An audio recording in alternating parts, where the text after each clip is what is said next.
Hello, everybody, and welcome back. Hope everybody has had a great weekend. This is just a quick update on the build of my the Polish 7 TP light tank. Went together pretty good. There were a few issues, nothing serious. The bulk of the problem was basically on the turret. I had to scratch build a couple of hinges. In the kit they gave you one, and for the life of me I cannot find what I did with it. Even wrapped it in tape. So the only other issue was the gun. It was really loose. It just headed south. There's a pin that goes across here, and I ended up putting a piece of plumber's tape in that white Teflon and wrapped it just once around it, and then glued the holding parts onto it, and now it'll stay up. And let's face it, guys, you don't want to go into battle with a droopy barrel. And see if we can get that focus. Got the end of the barrel drilled out. It was just one big hunk of plastic. As you can see, just minimal detail. I don't think it was one of those kits that was ever supposed to be like a Tamiya or a Dragon. Got the smaller parts ready. Got the end of the muffler drilled out. The bulk of the build was basically, just putting together the bogies together. There really wasn't any way to keep the road wheels free spinning, because no matter how hard I tried to hold them together and get this part here glued together, it just wasn't happening. The only issue is I really had to do some work on the seam line. You can see just a faint trace. It's smooth. I mean, I dragged my fingernail over it. Doesn't seem to be a step in there. And the only other thing is these supports. You definitely have to install them in before you put in the road wheels. If not, you do not want to try to put those in between the road wheels. It just doesn't work. And the only other thing, I got the hull ready to go. The issue here was the return rollers. They give you a cap, and the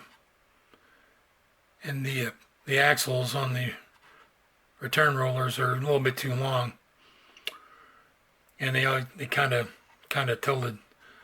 So I ended up cutting off the little nub there just a little bit to where I got a solid contact, and just glued the cap to the inside of the hull.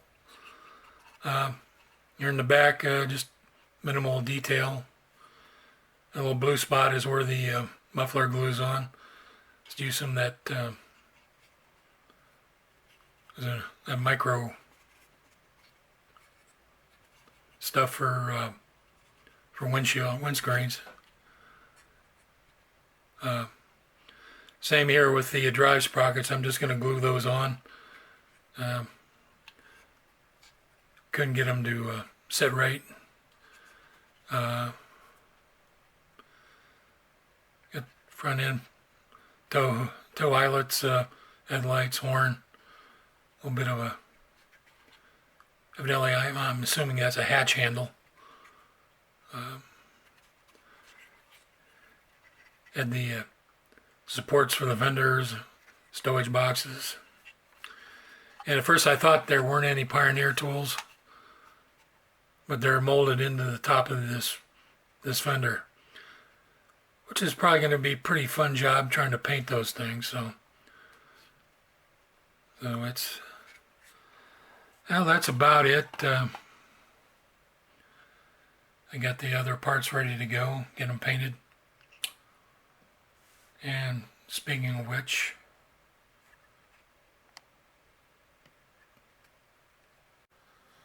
well, here's the paint scheme I've chosen. Here's a tank that was in the 3rd Armored Battalion of the Polish Army.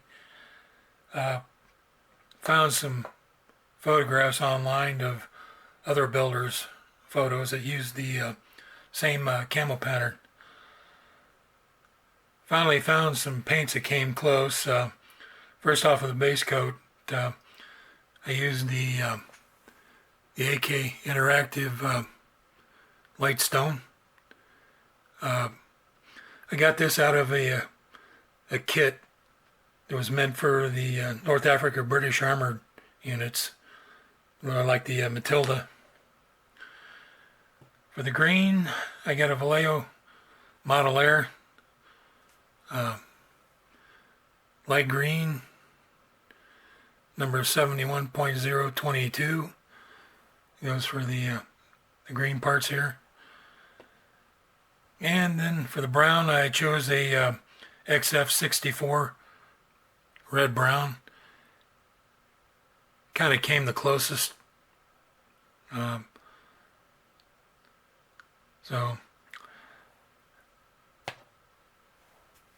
I guess we'll kind of end it here.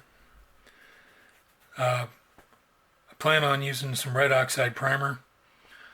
I'm not too sure if the Polish tanks came off the line in red oxide primer, but I'm going to give it a shot this time. Not a whole lot of information on this tank. I can get the dates it was produced and estimated numbers and which of the countries during the war ended up, using them, as captured vehicles. So you guys, hope you enjoy the rest of your weekend. Stay safe. We'll talk later.